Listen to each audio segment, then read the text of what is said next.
ইংল্যান্ডের রানী কতটা সম্পদের মালিক, চলুন সেই সম্পর্কে জেনে নেই ফ্রিক নিউজে। ইংল্যান্ডের রানী কতটা ধনী? পুরনো দিন হলে এটা কোনো প্রশ্নই হতো না, কারণ রাজা এবং তার সঙ্গে থাকা রানী তো পুরো রাজ্যেরই মালিক।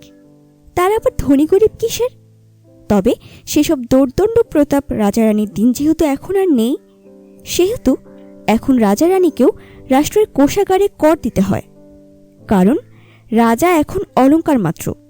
সব ব্যাপারেই প্রজাদের মতোই রাষ্ট্রের কাছে জবাবদিহি করতে হয় তাকেও। রানী দ্বিতীয় এলিজাবেথ গত বছর ক্রাউন এস্টেট থেকে 28,50,00,000 পাউন্ড পেয়েছিলেন।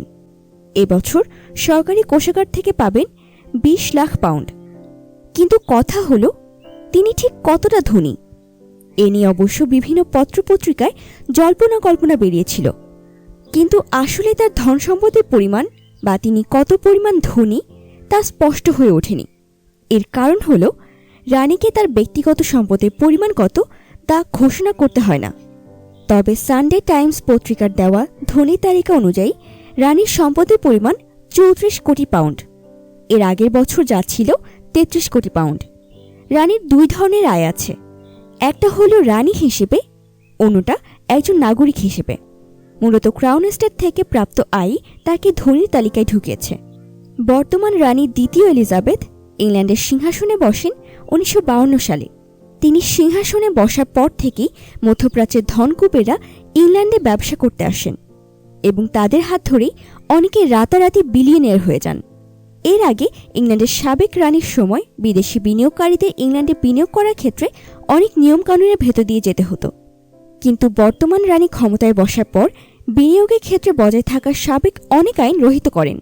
আর এই সুযোগ কাজে লাগায় ইংল্যান্ডের অনেক উচ্চপদস্থ পরিবার, যারা দীর্ঘদিন ধরেই রানীর আস্থাভাজন হয়ে কাজ করে যাচ্ছিলেন।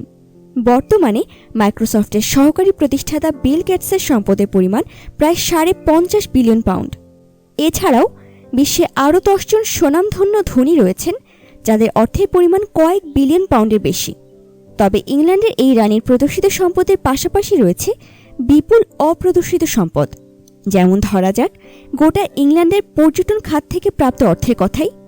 প্রতি বছর বিশ্বের বিভিন্ন স্থান থেকে বিপুল পরিমাণ পর্যটক স্রেফ ইংল্যান্ডের বাকিংহ্যাম প্যালেস দেখতেই আসেন।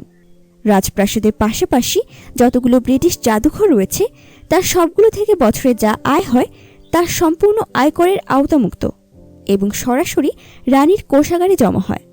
ভিডিওটি ভালো লাগলে লাইক করতে এবং কমেন্ট করে আপনাদের মূল্যবান মতামত আমাদের সকলের সঙ্গে শেয়ার করতে ভুলবেন না কিন্তু।